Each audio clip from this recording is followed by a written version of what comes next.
This is the story of a country that built a utopia, a place where you are never more than 3 clicks from any government service, where corruption is strangled by transparency, where you can start a multi-million-dollar EU company from a beach in Bali in an afternoon. This is Estonia, the most digitally advanced society on Earth. But this story is not about that utopia. This story is about the single catastrophic flaw in its code, the flaw everyone sees, but no one wants to fix. Because to fix it would be to admit the terrifying truth. This entire nation, its democracy, its economy, its memory, is not built on land or law or people.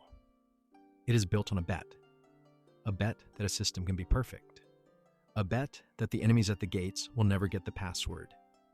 This is the story of the world's first prototype nation, and what happens when the prototype is the only copy. The story begins in the rubble. The year is 1991.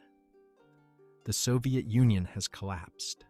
Estonia is free, but it is economically devastated.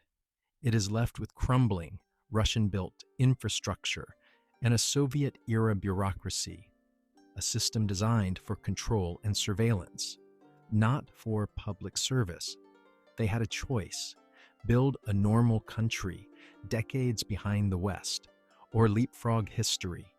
A young government led by visionaries like Thomas Hendrik Ilve chose the leap.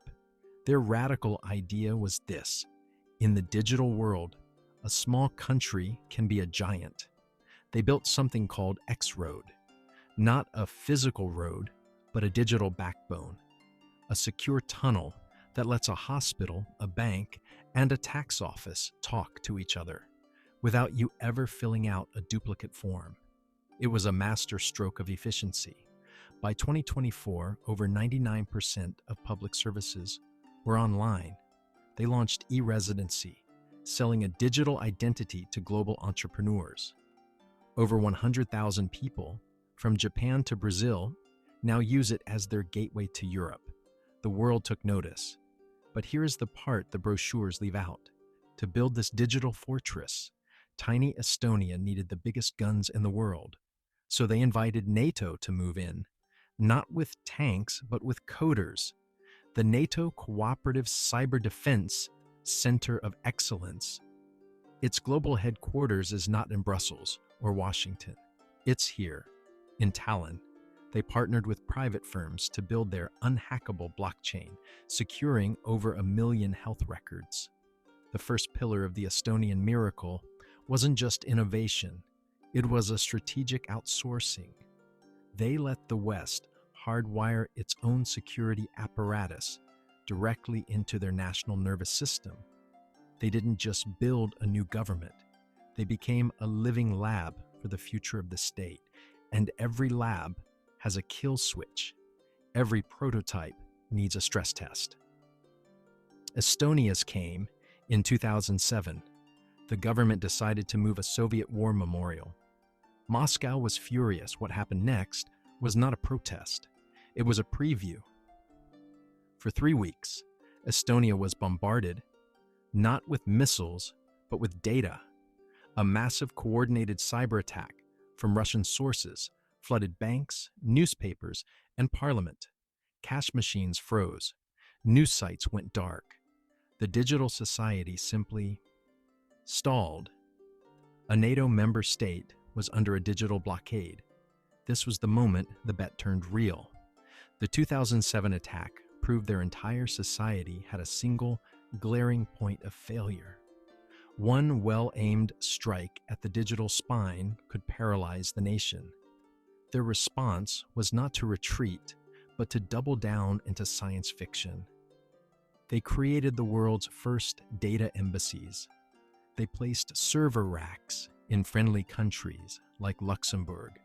Under a new international treaty, these servers are sovereign Estonian territory, like an embassy for bits instead of people.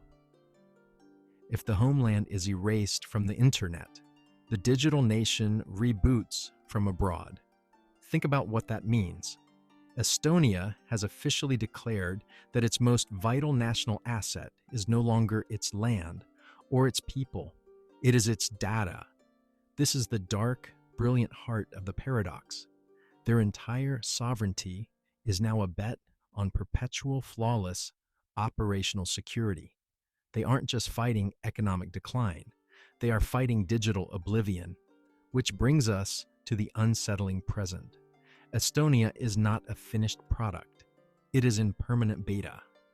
Every single day, its engineers and its NATO allies are on the front line, patching, updating, defending the operating system of a country. One former official called the system a living organism that can never stop evolving. The immutable blockchain? It depends on political consensus to stay honest. The brilliant e-residency program. It's a constant battle against money launderers seeking a clean EU backdoor. The struggle is silent, 24/7, and invisible to the citizen filing their taxes in 2 minutes. As a former president said, we have to be better. A small country like us, we can't afford not to be. Innovate or die, update or be deleted. This is the true trade. They traded the slow, messy, resilient chaos of paper and human bureaucrats, the kind that can survive a power outage, for the clean, efficient, and terrifyingly fragile logic of the machine. They have chosen to be the canary in the coal mine for the entire human race. They are running the beta test for our digital future. The question is no longer if the system will be attacked again. The question is, what happens when the attack is smarter than the patch? So, what is Estonia? A success or a warning? It is the most important prototype of the 21st century. It proves that bureaucracy doesn't have to be a nightmare.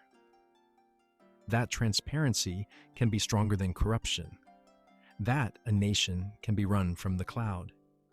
But its shadow is long. It shows us that our glorious digital future comes with a new kind of fragility. We are trading the enduring physical weight of a parchment deed for the elegant, evaporating logic of a cryptographic hash.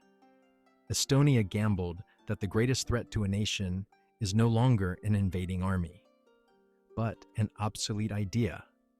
They sprinted into the future. They are living on the algorithmic frontier, where the law is code, and the territory is data. And on the frontier, the most advanced system is always just one zero-day exploit away from becoming a ghost in the machine.